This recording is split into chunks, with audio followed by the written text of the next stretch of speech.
Hey guys, इस lab में हम सीखेंगे डीएचसीपी को राउटर के ऊपर कैसे अप्लाई करते हैं।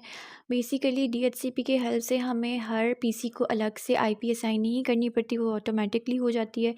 पहली लैब में हमने सर्वर के ऊपर डीएचसीपी अप्लाई की थी, अब हम राउटर के ऊपर अप्लाई करेंगे। तो मैंने 2 पीसीज ले लिए हैं, एक स्विच लिया, एक राउटर लिया है। अब इसको मैं वायर्स के थ्रू कनेक्ट करूँगी और एक नेटवर्क इस्टेब्लिश कर लूँगी। जो राउटर और स्विच के दरमियान में लाइन है, ये रेड है, इसको हमने ग्रीन करना है। राउटर के ऊपर क्लिक करेंगे, CLI में जाएंगे, इनिशियल कॉन्फ़िगरेशन डेस्कटॉप को हम नो कर देंगे। देन हम राउटर को इनेबल करेंगे। देन हम टर्मिनल को कॉन्फ़िगर करेंगे।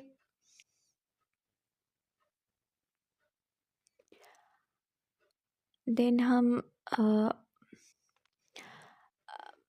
इंटरफेस का नाम लिखेंगे, लाइक जो हमारे राउटर का नाम है, इसका नाम है FA0/0। देन हम इंट FA0/0 लिख देंगे।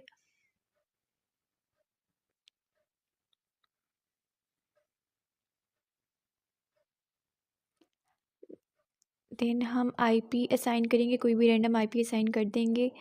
आईपी एड्रेस 192.168.1.1 और आईपी एड्रेस की क्लास के अकॉर्डिंग हम सबनेट मास्क लिखेंगे। सी क्लास है तो उसके अकॉर्डिंग सबनेट मास्क लिख दिया है।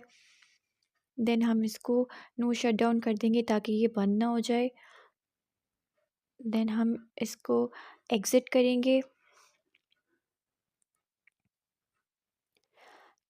देन हम आईपी डीएचसीपी पूल को इनेबल करेंगे। आईपी डीएचसीपी पूल कोई भी रैंडम नाम दे देंगे इसको।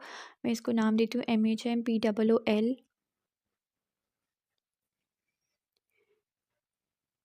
देन मैं नेटवर्क को आईपी असाइन करूँगी, नेटवर्क। देन आईपी लिखूँगी 192.168.1.1 दे देते हैं, 1.0 दे देते हैं। देन का क्लास के अकॉर्डिंग सबनेट मास्क लिखूँगी, सी क्लास है तो उसके अकॉर्डिंग लिख दिया। देन नहीं, देन डिफ़ॉल्ट राउटर लिखेंगे। डिफ़ॉल्ट राउटर को आईपी असाइन करेंगे। डिफ़ॉल्ट राउटर उसको आईपी असाइन करेंगे, कोई भी रैंडम 192.168.1.1। देन हम देखेंगे कि हमारी जो लाइन रेड थी वो ग्रीन हो गई है, लाइक कनेक्ट हो गया कि नहीं, ग्रीन हो गया। देन हम पीसी की आईपी चेक करेंगे, पीसी पे क्लिक करेंगे डेस्कटॉप पे, देन आईपी कॉन्फ़िगरेशन में। देन हम डीएचसीपी को क्लिक करेंगे, देन असाइन हो चुकी है ऑटोमेटिकली। देन हम PC2 को चेक करेंगे, इसको आईपी असाइन हुई है कि नहीं। डेस्कटॉप में जाएंगे, आईपी कॉन्फ़िगरेशन में जाएंगे, देन डीएचसीपी वाले मोड को ऑन करेंगे, इसको भी ऑटोमेटिकली आईपी असाइन हो चुकी है।